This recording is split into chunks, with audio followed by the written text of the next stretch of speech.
lead against China, lead against Pakistan, Israelis gave covert support to India in the form of arms. India matters for Israel and Israel matters for India. Traditionally, many in India felt that you could pursue good relations with the Arab world or with the Israelis, but not with both. Prime Minister Modi believes that you could do both. Modi's visit to Israel was momentous for the simple reason that no other Prime Minister dared to do it, for fear of upsetting Arab opinion. But Modi's alliance with Israel goes beyond military cooperation. Hindu nationalists look to Israel as a model, as a country to admire, as a pole star. They see Israel surviving and thriving in a sea of hostility. It's surrounded by Arab Muslim countries that hate Israel, and yet Israel manages to survive. Not only survive, but prosper, and has never lost a war to them. And they've always wanted India to emulate the Israeli pluck in dealing with its own adversaries in Pakistan.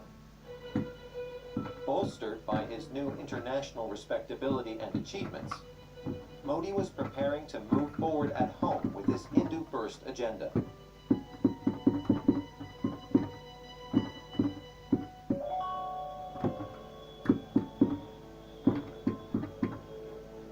On August 4th, 2020, Modi fulfilled another of his major promises. In a formal ceremony, he laid the foundation for a new Hindu temple in the city of Ayodhya, to be built on the location of a mosque that was destroyed by a Hindu mob in 1992. The ceremony was a symbol for the victory of Hinduism over Islam in India, and a triumph for Modi's Hindu nationalist base. For 60 years, we continued fighting because some groups wanted a temple, some groups wanted a masjid. There had to be a closure to this. How can you build new things without healing wounds of the past? After Narendra Modi became Prime Minister, Hindu nationalists began expunging the traces of other cultures in the country. India's Muslim past, in particular, was to be erased from its landscape and its history. On voit l'hindouisme promu. Hinduism was promoted everywhere. For instance, history books were rewritten to glorify the Hindu past, and at the same time they demonized the Muslim invasions. Muslims became the victims of discrimination campaigns and segregation. They're accused of seducing Hindu girls to marry and convert them. De séduire les filles hindoues pour les épouser, les convertir. Or they're said to be planning to slaughter a cow, which are sacred to Hindus. They might just simply be bringing the cows from the livestock market to their farm, and mobs would assault them, or even lynch them. Et au passage, ils seront victimes de violences, voire de lynchage. In late 2019, India lurched a further step to the nationalist right. Some months after Modi revoked Kashmir's semi-autonomous status and his victory in the temple controversy, his BJP-dominated parliament passed a bill offering easier citizenship to religious minorities from 3 countries, with one exception: Muslims. The Citizenship Amendment Act. This new law, the Citizenship Amendment Act, made religion a condition for obtaining citizenship for the first time. Comme un critère d'accès à la citoyenneté. The new law was the culmination of Modi's hardline Hindu nationalist agenda, but it triggered a wave of protests. Across India, people took to the streets, declaring their support for Muslims and demanding the law be rescinded. The protesters who have gone up against Modi are not praising Pakistan, are not saying we want to destroy India, are not enemies of India as the Prime Minister would like to portray them. They are people, their song is the national anthem of India, their standard is the Indian flag, and their holy book is the Indian constitution. In Muslim-dominated neighborhoods of Delhi, violence flared. In February 2020, communal clashes and attacks by Hindu mobs on Muslims claimed the lives of more than 50 people there. Hundreds were injured. Human rights activists, NGO workers, even politicians from the opposition have found themselves behind bars. It's not been easy to stand up and speak against this government. L'Inde peut dormir tranquille. India can sleep soundly. The human rights violations taking place on its territory are not being criticized yet, at least not on an official level. En tout cas officiel. For the longest time, people wondered what a Hindu state would look like. It looks the way it currently does. Its economy has cratered. There is a calamitous joblessness crisis. Minorities are being told in so many ways that they cannot be full Indians. This is pretty much what a Hindu nation looks like.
Will pour millions into Germany's government. Europe is watching the country's first steps. The obstacles, the bureaucracy, and the security issues. How legalizing marijuana will become an industry worth billions. Made in Germany. In 3 minutes on DW. Enter the conflict zone with Tim Sebastian. Vladimir Putin's Victory Day parade in Moscow brought no sign that the war in Ukraine is coming to an end. Russia's leader flaunting his power and his weapons and blaming the West for his invasion. But will the West ever deal with him again? A question to Ralph Stapel, Social Democrat member of the German Bundestag, who joins me this week. Conflict Zone. In 90 minutes on DW.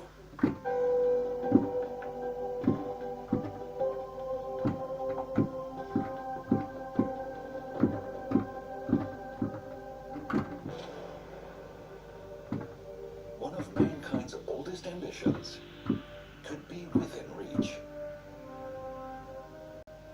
What if it really is possible to reverse aging? Researchers and scientists all over the world are in a race against time. They are peers and rivals with one daring goal: to outsmart nature. More Life starts May 28th on DW.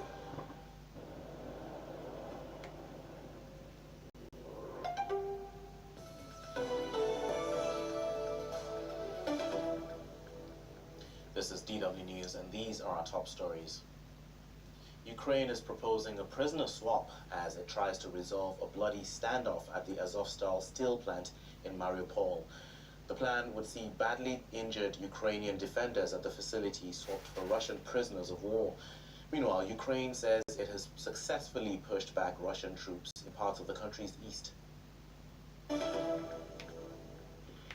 Britain has agreed to come to the defense of both Sweden and Finland in the event of an attack.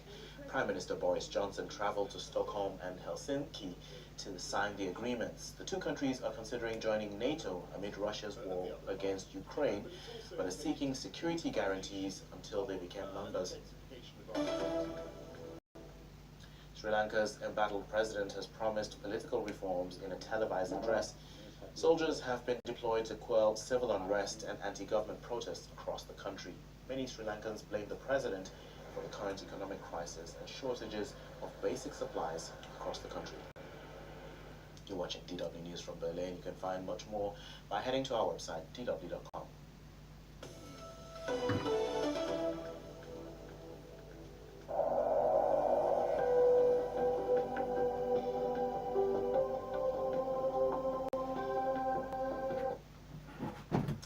Just 11 weeks ago, Russia invaded Ukraine, ending a long era of European security and stability. Finland and Sweden now considering NATO membership, ending years of cautious neutrality, fearful of their powerful, unpredictable neighbor to the east. And Ukraine, a country with massed ranks of allies, all prepared to arm its forces, yet also prepared to leave them to fight the battle alone. Is this a proxy war or wise restraint, preserving what's left of the post-World War II peace? I'm Leila Harak in Berlin, in for Brent Goff. This is The Day.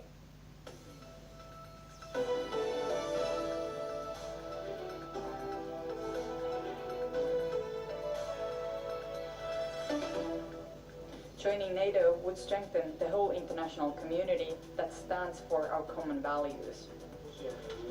Russia's invasion of Ukraine is an act that threatens the foundation of the international order, not only in Europe, but also in Asia.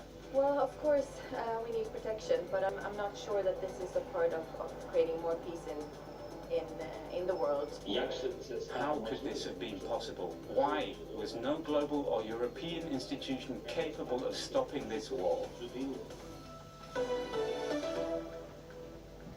Also coming up, it transformed how we listen to music on the move. Well, now it's the end of the iPod. Apple discontinued the iconic gadget after over 2 decades. And we are introducing a product today that takes us there, and that product is called iPod. To have your whole music library with you at all times is a quantum leap in listening to music.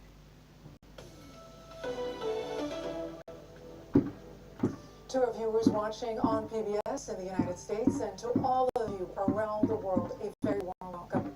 We begin the day with a warning that the war in Ukraine might not be over anytime soon. America's spy chief, Avril Haines, has offered a grim outlook on the possible trajectory of Vladimir Putin's invasion. She says the conflict could escalate even further and become even more unpredictable. And predicting Putin has never been easy, but Haines believes the Russian president has war aims extending far beyond the eastern Donbass region, and that he still has his sights set on regime change. In order to achieve these aims, Mr. Putin would have to resort to more extreme measures, taking charge of industrial output, ordering full military mobilization inside Russia, and employing even more brutality on the battlefield. Here's Avril Haines, the Director of National Intelligence.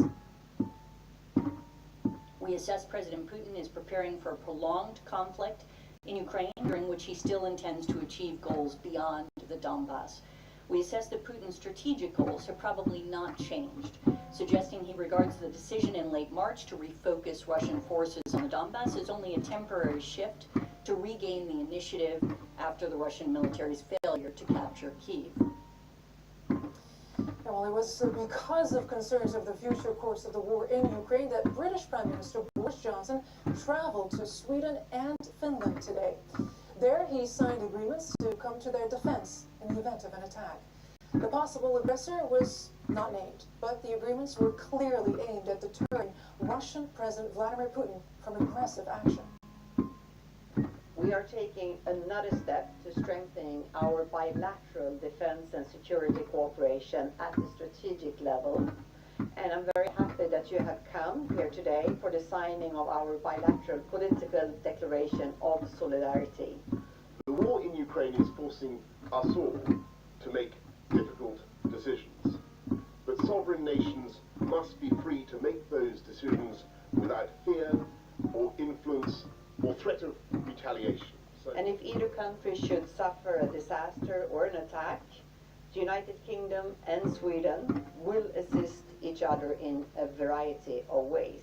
It's worth emphasizing that if Sweden were attacked and looked to us for help and support, then we would provide it. My first guest is Alexander Kara, a Ukrainian diplomat, foreign policy and security expert, who was also an advisor to the Minister of Defense in Ukraine. He joins me tonight from Kyiv. A very warm welcome to the day, sir. We just saw... Good to have you with us. We just saw there Sweden and the UK signing a mutual defense pact. Finland agreed a similar defense deal. Both of these two nations may now be fast-tracked into NATO. Do you think Ukraine's bid to join the alliance will happen soon? Well, certainly it's not going to happen soon, but I'm optimistic about the possibility of Ukraine to join in NATO. And actually, should Finland and Sweden join NATO, and there would be no, let's say, harsh reaction from Moscow, it would destroy the whole propaganda narrative of Russia, that they are fearful of the NATO advancement towards their borders as a primary reason why they are fighting against Ukraine. So it's a wise decision for Finland and Sweden to be protected under the umbrella of NATO, and certainly we wanted to have such an umbrella back in 2008. Unfortunately, for the position of Germany and France, we were blocked, and we now in dire straits. Firstly, Georgia in 2008, when Russia unleashed its force against this republic, and then since 2014, Ukraine. So certainly I would love to see Ukraine within NATO, and I believe we will seize this opportunity in future. Sir, even without full NATO membership, your country has the next best thing, arguably, military and financial backing from your Western allies. Could Kiev potentially accept some sort of strategic neutrality, aligned with them, but forever outside the defense pact, if that is what Moscow wants to end this bloody war? Well, I believe that the contribution of Estonia, 1/3 of its defense budget to Ukrainian defense, proves that those countries, so the Baltics, Poland, Romania, and some others, were wise enough to join NATO, because it protected them from the same fate that we are facing with Russia. So that's why I see no reason for Ukraine to give up on our NATO membership aspiration, because we don't have any other possibility to preserve our sovereignty, territorial integrity, and independence.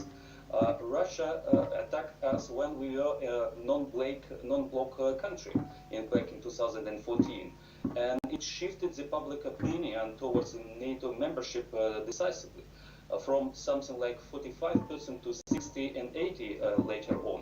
So I see no other possibility of Ukraine to secure its future, or either with NATO or with special partnership with the United States and some other countries that could provide us the guarantees no less than Article 5.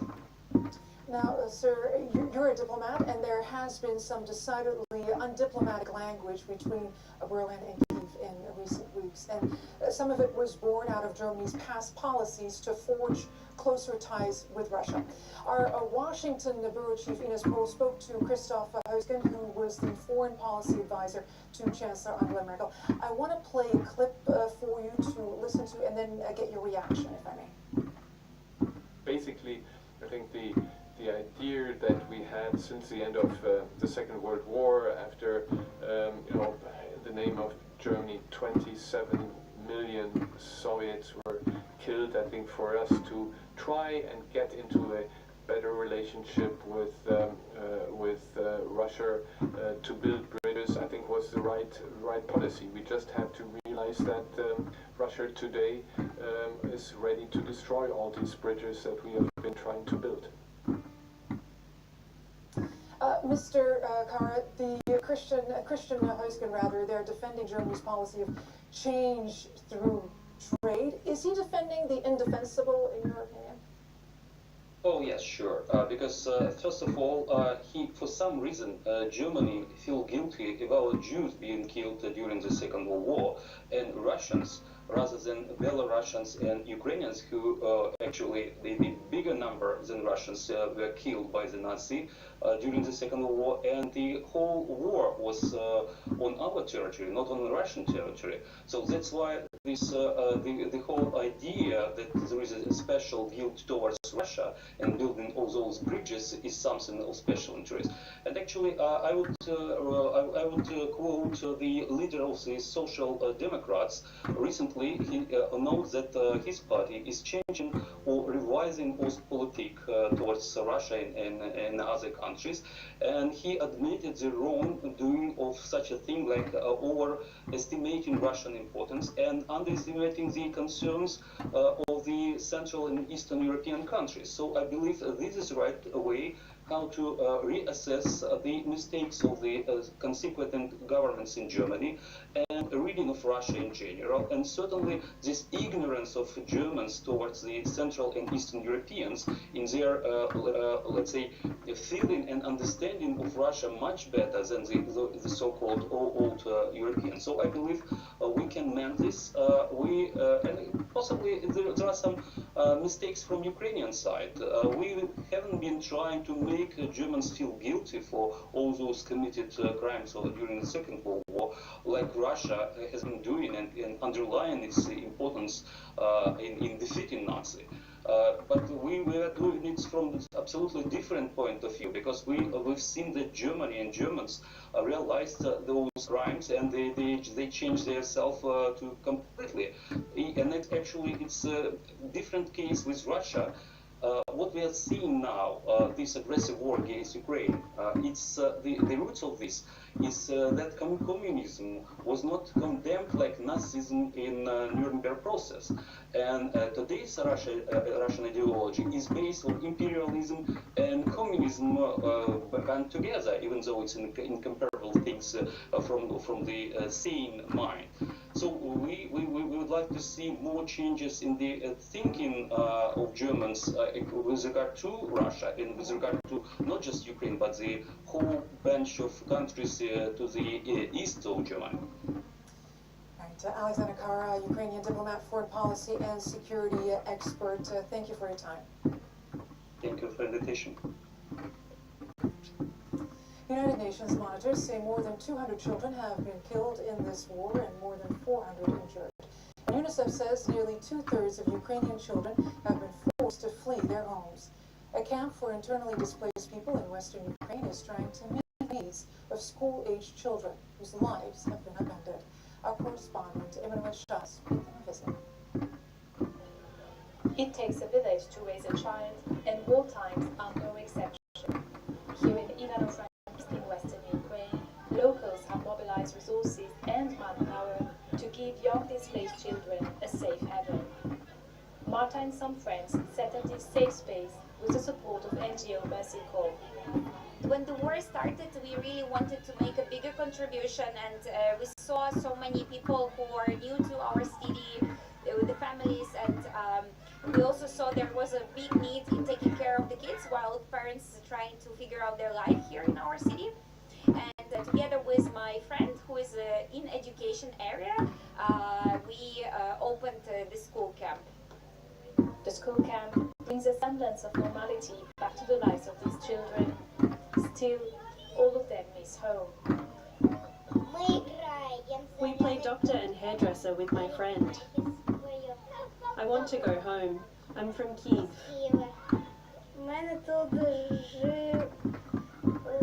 My grandmother lives here. We arrived on the 3rd day of war at 10 p.m. I miss my friends. My name's Sophia. I'm from Chernihiv. I miss my friends. Despite coming from very different places and not always sharing the same language or cultural background, children here quickly adapt.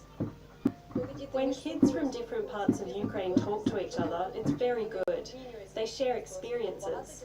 Lots from Eastern and central Ukraine speak Russian, but now they're trying to speak Ukrainian, sometimes with a funny accent, but it's good they're trying. Beyond the silver linings, the children are still experiencing the trauma of war, something educators also try to address. Children need to talk by themselves about this, so they would tell us, okay, we stayed in the bomb shelter for a week, and then they start opening up, or we lived under like many sirens, and then we traveled here. So they are aware, and for this particular reason, we have every week art therapy sessions with them, with certified psychologists. That they work with them through art, through therapy, for them to express themselves. Across Ukraine, similar initiatives are tackling children's needs. While they alleviate the plight of war on them, they cannot replace the safety of the homes they have lost. I'd like to welcome now James Elder. He is the UNICEF spokesperson and joins us from Lviv, Ukraine. A good day to you, sir. Thank you for taking out the time to take our questions. What are the main challenges displaced Ukrainian children are facing right now? Several. Trauma, certainly, because many of them have seen the impact of war. Many of them have, as you just heard on your program, have spent time in bunkers. They've seen bombardment. Increasingly, we see children in conflicts like this on the front lines, heavy weaponry in civilian areas. So first and foremost, they have been bearing the brunt of this war and trauma. That's an enormous impact. And then it's deprivation. If they have been in areas where it's been very hard to get aid, or humanitarian corridors have not been able to reach, then it's food and water. So it's stress and it's trauma. And in a lot of instances, particularly for those children in the East, it has been a genuine threat to their lives, because this heavy weaponry in civilian areas has continued. Is there enough help being provided to help these children?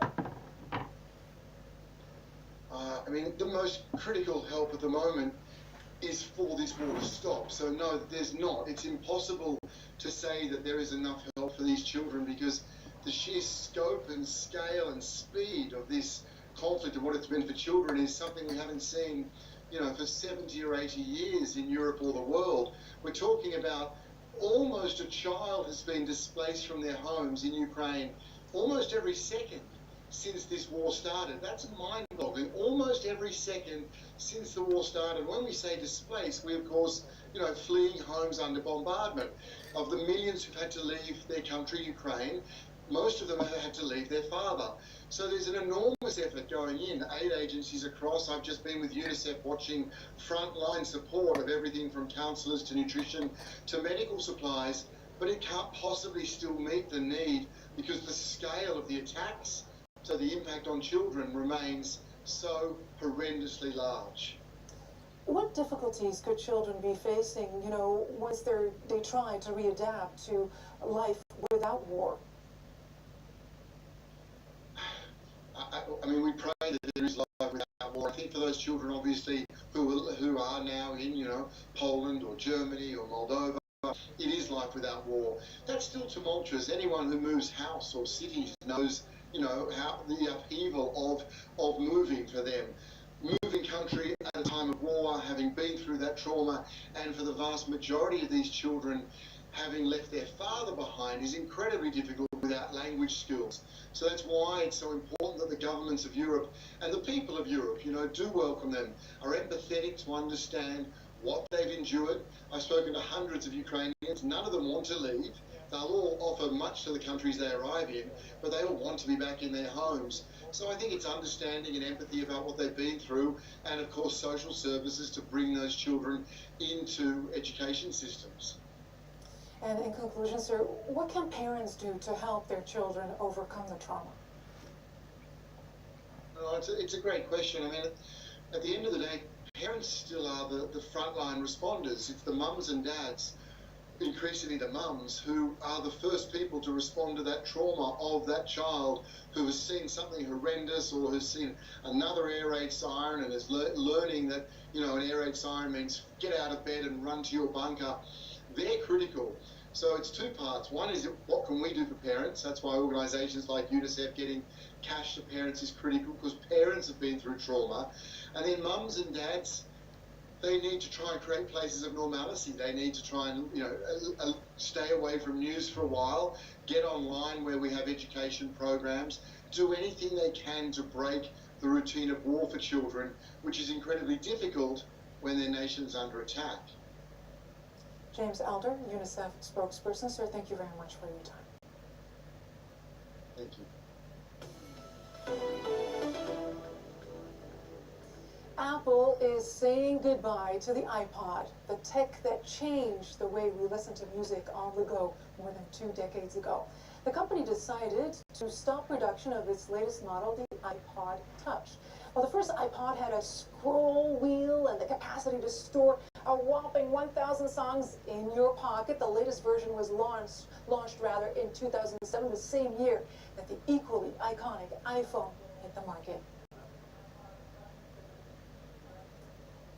My next guest was at the launch of the first iPod back in October 2001.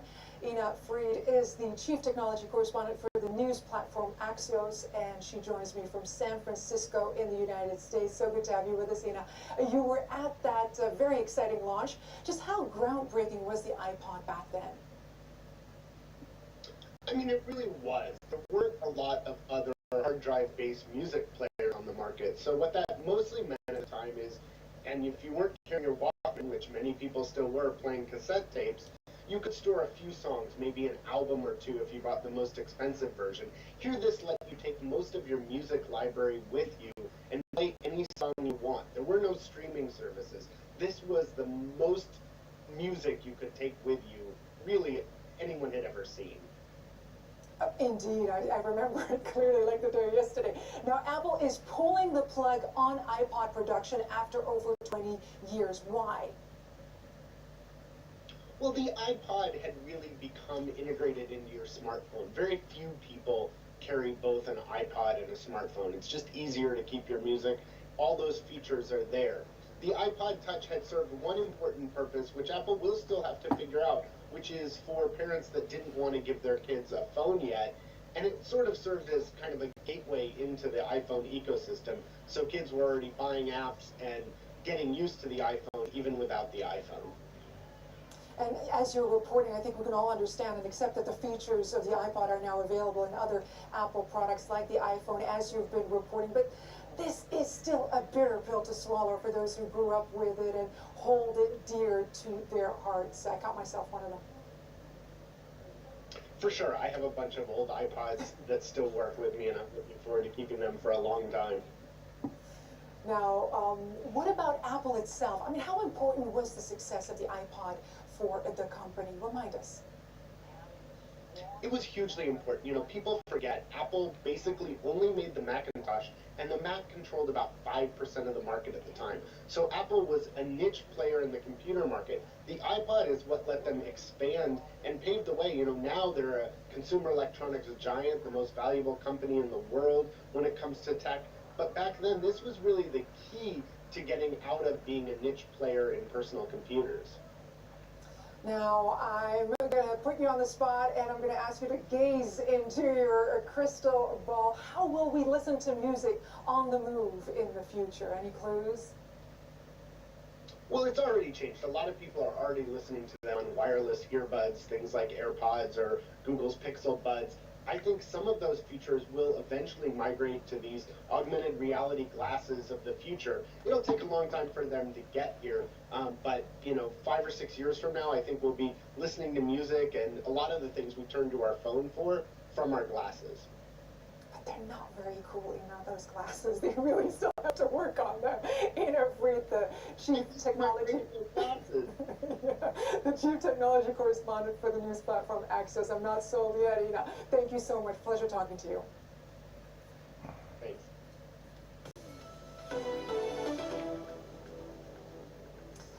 Life in the Ukrainian capital Kyiv is slowly regaining some semblance of normality. 2/3 of the city's inhabitants have returned. Restaurants and cafes open for business. That's also true of gyms and boxing. A beloved sport in Ukraine is helping some people deal with the stress of war. Weeks after Russian forces retreated from the suburbs of Kyiv, gyms have begun to reopen. At the All-Stars Boxing Club, Enthusiasts stay in shape while warding off anxiety and stress.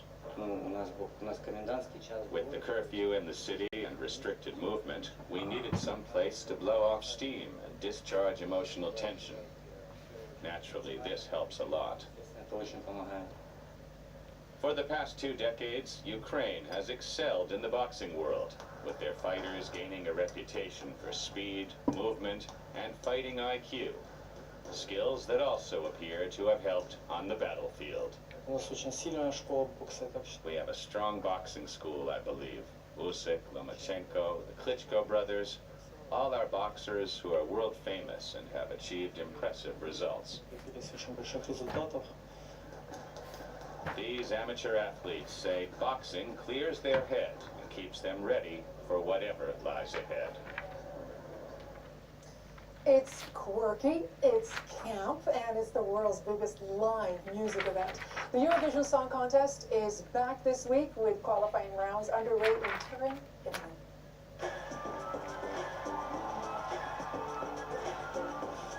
This is Ukraine's entry, which is one of the favorites to win the final on Saturday. The band, Kalush Orchestra, has been outspoken in its support for Ukrainian resistance to the Russian invasion since the conflict erupted. The competition is supposed to be all about the music, but political overtones are not unusual at Eurovision. Good luck to them. The day is almost done, but the conversation continues online. You'll find us on Twitter at DW News, or you can follow me. My handle is @LeilaHarlag. Thank you very much for keeping me company.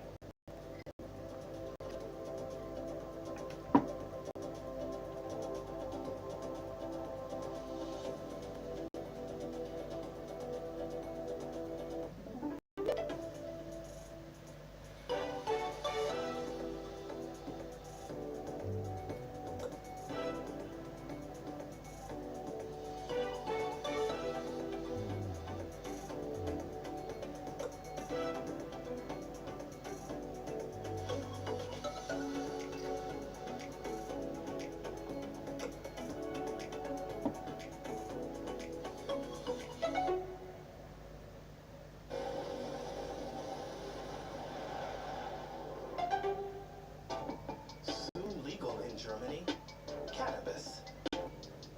Legalization will pour millions into Germany's government. Europe is watching the country's first steps. The obstacles, the bureaucracy, and the security issues. How legalizing marijuana will become an industry worth billions. Made in Germany. Next on DW. Enter the conflict zone with Tim Sebastian. Vladimir Putin's Victory Day parade in Moscow brought no sign that the war in Ukraine is coming to an end.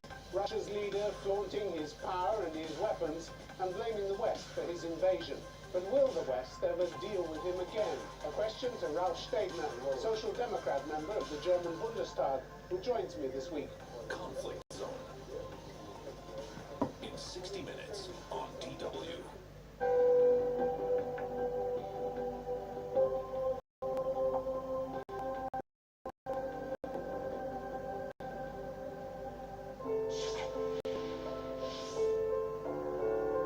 I think it's everything challenging. First, I'm Arabic, I'm Muslim. So much different culture between here and there. So challenging for everything. I think it was worth it for me to come to Germany. I got my license to work as a swimming instructor here. And now I teach children and adults to swim. What's your story? Take part. Share it on infomigrants.net.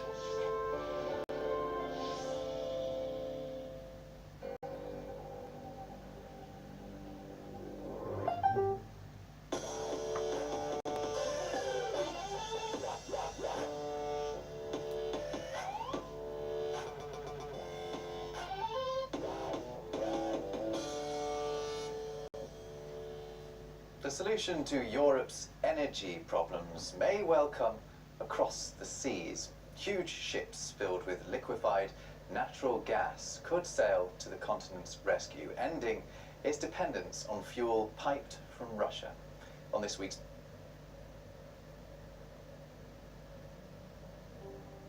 We did anticipate that there will be neurological complications right from the very beginning. I've been studying.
It's been over 10 years since Yamaha introduced the CFX series to the entire world. They also, at the same time, introduced the new conservatory series, the CX, replacing the traditional C series. Today we look at the C6X, the 7-foot model. Really excited to bring it to you because it sounds wonderful.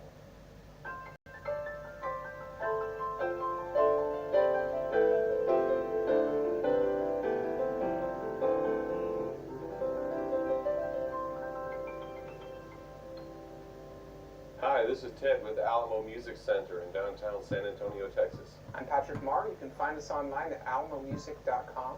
If you haven't already, please subscribe to our YouTube channels, check out our other videos, sign up for notifications, like our videos, leave us comments. We appreciate your support, and we love to interact with you. Well, Ted, just in case people aren't local to Texas, we are a Texas store with a location in Austin, 2 locations in San Antonio. We have new locations in St. Louis and Kansas City. I did want to introduce those two. They'll be officially QIWI piano galleries there, but that's part of our Alamo Music company here.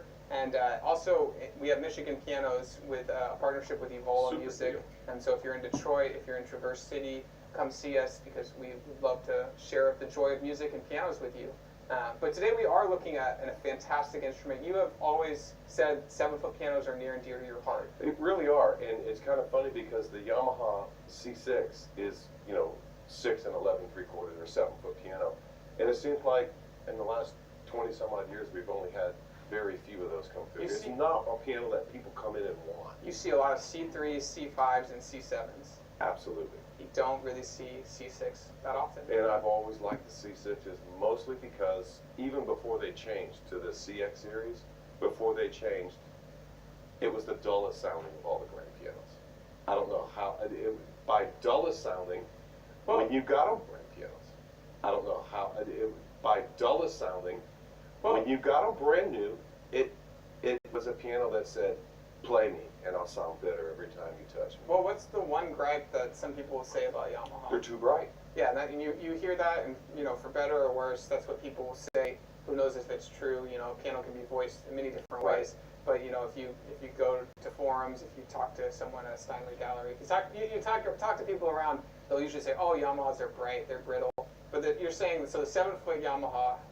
It's something about a 7-foot scale. The whole piano just seems to be balanced better. You're getting really long bass strings, right? And it doesn't matter who makes it. Okay, it's a 7-foot scale piano. The math just seems to work out better. It's easier to tune. It's easier to maintain. It's easier to divide the strings and to lay out the harp and all those kind of things. So I think in the future we need to do this C6X versus an SK. No, that would be a good video. An SK6 or a GX6 even, and then maybe a Steinway B. I think that would be a great comparison. Because those are 3 great instruments, and I think the silent B is very sought after, even sometimes more than the D. I've had customers that have said, hey, I'm looking for a B. And it's not because they don't have the room for the 9 foot or, their budget is any sort of, they're looking at Steinway, so, the budget can be whatever. But the B is sometimes the most sought after. 7-footer is the most, it used to be the largest, most personalized piano that most people owned. Most people didn't really have 9-footers in the house. Those were for the stage. And in the design of the 7-foot piano is that a 9-foot is supposed to sound and play exactly like a 7-foot does, except that it's just louder. It has the ability to get louder. But there's tonal differences in the things, and there's tonal differences between the 7 and the 9-foot. What I like about a 7-foot piano is it still sounds like a great grand piano, but it doesn't sound like an overwhelming, 12-foot, 11-foot long. Yeah, and so tell me about the change. So I know one of the big reasons Yamaha changed from the traditional C series, the conservatory series, which dates all the way back to pre-70s, really, right? And so you saw a C3 in the 70s, the 80s, the 90s, into the 2000s, and then something big happened around 2008, 2009. Well, they had actually purchased and owned the Bosendorfer piano manufacturing company for a number of years at that point, and that's kind of what made the C series become the CX series, in that they brought different elements to the manufacturing of Yamaha pianos. They kind of not stole the ideas, but yeah, they incorporated using a different type of soundboard and putting in a different taper into their soundboard, and they certainly used different kinds of wool. Now, originally when they came out, they said that they had adopted the same type of wool that Bosendorfer uses, and that includes wool on the hammers as well. And they also had went to German manufactured strings, which they used to not have. And the cores are different. The core is shaped different. It's not a rounded chord. German manufactured.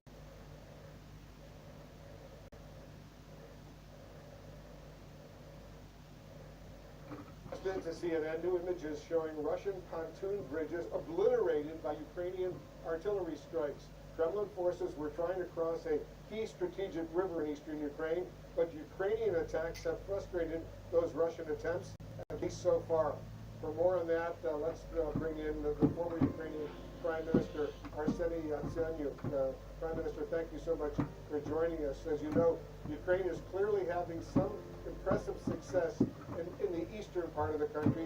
It says it's recaptured some territory around Kharkiv, but how much of the eastern Donbas region does Russia now control? Well, that's true. Ukrainian army already launched a number of counter-offensive operations, and we are doing quite well, and I do really commend the Biden administration and bipartisan support. President Biden already signed the Land-Lease Act into law, and we expect that U.S. Congress is to pass, and President Biden is to sign $40 billion support act of Ukraine, and this really helps. On the other hand, look, I want to be very realistic. Putin decided actually to wage a new type of war, which is war of attrition. This is to be a long-lasting war. And we are not to underestimate this bloody Nazi-style dictator Putin. So that's the reason why so much needed support of Ukrainian military that is delivered by the United States is of crucial importance. I just got the report that American-made howitzers M3777 are already at the front lines, and they are defending Ukraine. So, on the one hand, we launched a counter-offensive. On the other hand, we are not to underestimate Putin and his bloody military. You may have heard President Zelensky today say, and I'm quoting him now, with each new Bucha, with each new Mariupol, the desire to negotiate with Russia, he says, disappears. Instead of talks, will Ukraine keep pushing for a more decisive military victory to gain leverage for some deal down the road? Well, here is the thing. Last month we discussed whether there is any chance for a diplomatic solution. I am, and I will be very skeptical about any kind of diplomatic solution with Russia. They had a number of options, and they had a number of window opportunities, not even to wage this war. But Putin, there is no even off-ramp for Putin, because